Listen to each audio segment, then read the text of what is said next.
Hello दोस्तों, स्वागत है आपका हमारे चैनल में। मैं बी.एस. मीना, वरिष्ठ प्रवक्ता, यांत्रिकी, तकनीकी शिक्षा विभाग, राजस्थान। दोस्तों, आज हम चर्चा करेंगे फ्लाई व्हील, गतिपालक पहिया।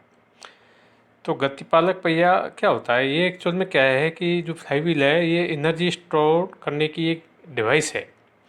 और किस प्रकार की एनर्जी स्टोर करती है? रोटेशनल एनर्जी, जिसको एंगुलर काइनेटिक एनर्जी भी अपन बोल सकते हैं। ठीक है, तो इस प्रकार की एनर्जी को स्टोर करती है।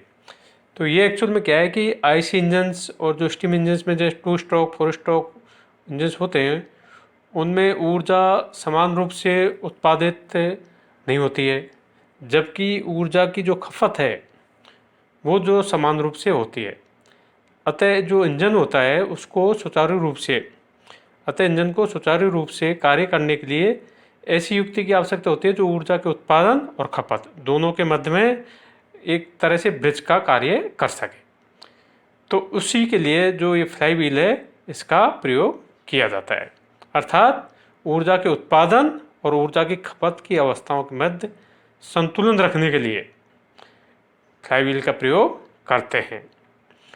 तो फ्लाई व्हील का जो कार्य है वो इंजन सिलेंडर में अधिक ऊर्जा उत्पादन की दशा में उसको एब्जॉर्ब करना है।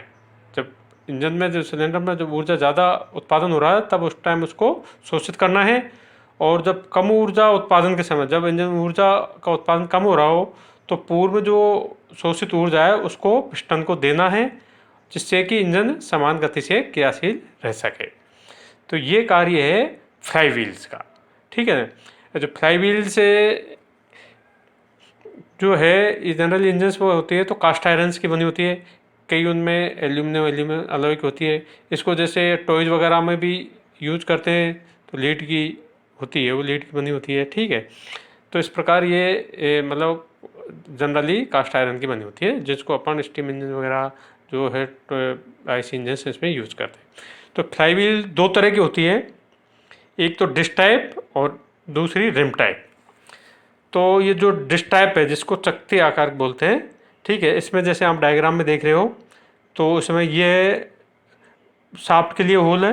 ठीक है, इसके ऊपर ये थिक अराउंड द सेंटर के चारों तरफ ये मोटी होती है और थिन एज, तो यानी डिस्क टाइप होती है। इस प्रकार के जो फ्लाई व्हील है उसमें जो संपूर्ण भार है पहिए के केंद्र, जैसे आप देख रहे हो यहाँ पे, केंद्र के चारों तरफ केंद्रित रहता है, जिसके कारण क्या होता है ये पहिया अधिक मोटा होता है और किनारों पर क्या होता है ये किनारों पर पतला होता है।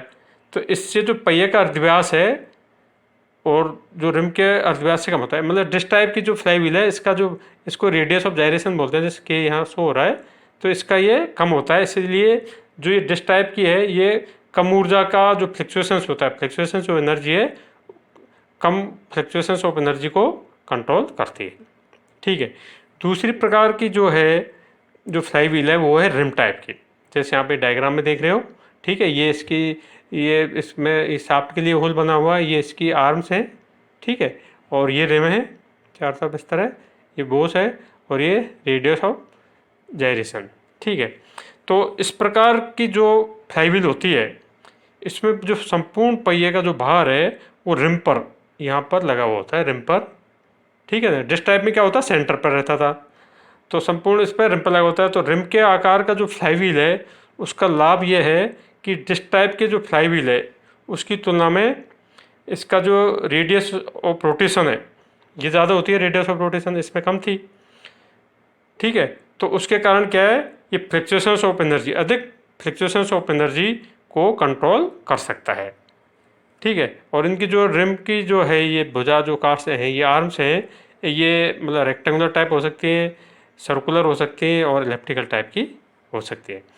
तो इसका जितना ये जो अर्धव्यास है ये ज़्यादा होगा तो उतना ही फ्लक्चुएशंस ऑफ एनर्जी ज़्यादा होगी। जैसे आप ये देखते हो डिस्क टाइप की जनरल जैसे 4 व्हीलर्स वगैरह में होती है तो डिस्क टाइप होती है तो वहाँ पर फ्लक्चुएशंस ऑफ एनर्जी कम होता है। और रिम टाइप की जैसे आप मोटरसाइकिल में देखो या साइकिल में देखो तो वहाँ पर पहिया क्या होता है बड़ा होता है। तो आपने देखा होगा कि जैसे आप साइकिल में पेडल मार के कुछ देर के लिए छोड़ जाते हो तो वो फ्लाई व्हील क्या होता है इसको स्टोर कर लेते हैं एनर्जी को। जब अपन रेस्ट की अवस्था में होते हैं तो चलाते नहीं, फिर भी वो चलते रहता है, क्योंकि तब उस टाइम ये एनर्जी को रिलीज करती है। ठीक है, तो इस तरह 2 तरह की है फ्लाईव्हील, डिस्क टाइप और रिम टाइप। तो जनरली जो फ्लाईव्हील का यूज़ होता है आईसी इंजन्स में, ठीक है। तो इसको देखिए, इस प्रकार समझिए, ये सिलेंडर है, सिलेंडर के अंदर ये पिस्टन है, पिस्टन कनेक्टिंग रोड से जुड़ा हुआ है, ठीक है। और ये क्रैंकशाफ्ट, तो कनेक्टिंग रोड पिस्टन और क्रैंकशाफ्ट को जोड़ती है, और ये क्रैंकशाफ्ट के ऊपर ये फ्लाईव्हील लगी होती है, ठीक है। क्रैंकशाफ्ट के ऊपर ये लगी होती है। तो इसमें जब इस सिलेंडर के अंदर जैसे यहाँ फ्यूल वगैरह आता है मिक्सर, जब चलता है पिस्टन, ठीक है, तो कनेक्टिंग रोड की सहायता से क्रैंकशाफ्ट करता है और उसका जैसे रिवोल्यूशंस होता है उससे एक चक्र पूरा हो जाता है 360 डिग्री पे।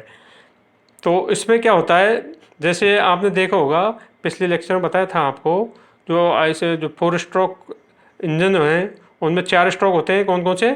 सक्शन स्ट्रोक, कंप्रेशन स्ट्रोक और एक्सपांसन स्ट्रोक, या बोलते हैं वर्किंग स्ट्रोक बोल सकते हैं इसको, और चौथा एडजस्ट स्ट्रोक, ठीक है।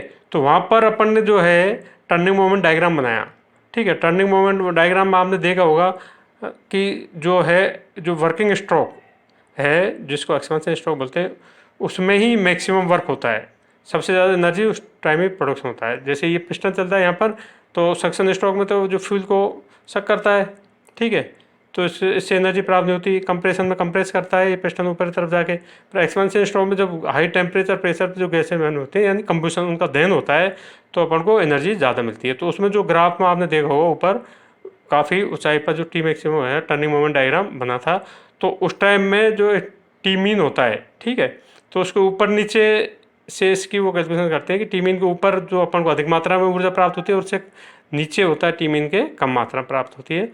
तो अधिक मात्रा में जो ऊर्जा प्राप्त होती है उस टाइम ये जो फ्लाईव्हील का काम क्या है, उसको एब्जॉर्ब कर लेती है, ठीक है, और उसको रिलीज कब करती है? जब उसकी आवश्यकता होती है। तो जैसे एग्जॉस्ट है, सक्शन स्ट्रोक है, कंप्रेशन स्ट्रोक है, इसमें फिर उसको रिलीज कर लेते हैं। तो आईसी इंजन में जो 4 स्ट्रोक इंजन है, तो उसमें जो वर्किंग स्ट्रोक के टाइम उसको एनर्जी को ये एब्जॉर्ब कर लेती है, और बाकी 3 स्ट्रोक है एग्जॉस्ट, सक्शन, कंप्रेशन स्ट्रोक में जब ज़रूरत होती है तब उसको रिलीज करती है। तो एक तरह से ये क्या है कि फ्लाईव्हील एनर्जी का बैंक है, जिससे मतलब जब ज़्यादा होती है एनर्जी को उसको स्टोर कर लेती है, और जब उसकी ज़रूरत पड़ती है तब उसको रिलीज़ करती है। जैसे बैंकों में पैसा है, पैसों को रख लेते हैं, ज़रूरत पड़ती है तो पैसे निकाल लेते हैं, तो इसी तरह ये एक तरह से एनर्जी का बैंक कह सकते हैं। अब फ्लाईव्हील्स की एप्लीकेशंस क्या है, इसका कहाँ कहाँ यूज़ होता है? तो फ्लाईव्हील ये यूज़ होती है आईसी इंजन्स में, ठीक है, जैसे मैंने आपको बताया। स्टीम इंजन्स में इसका यूज़ होता है, और ये यूज़ होती है बैलेंसिंग और रेसिप्रोकेटिंग कंप्रेसर एंड पंप में इसका यूज़ करते हैं। और इसका जो पंचिंग प्रेस होती है और स्विंग मशीन, जो सिलाई मशीन आपने देखा होगा, सिलाई मशीन होती है, उसमें भी फ्लाईव्हील काम होता है, जिससे नीचे एक पैडल लगा होता है, उससे अपन पैरों से इसको मैनुअल एनर्जी देते हैं, कनेक्टिंग रोड की सहायता से ऊपर एक व्हील होता है वो घूमता है, तो उसमें भी फ्लाईव्हील का काम करता है। तो इस प्रकार फ्लाईव्हील्स के बहुत सारे यूजेज हैं दैनिक जीवन में। धन्यवाद साथियों।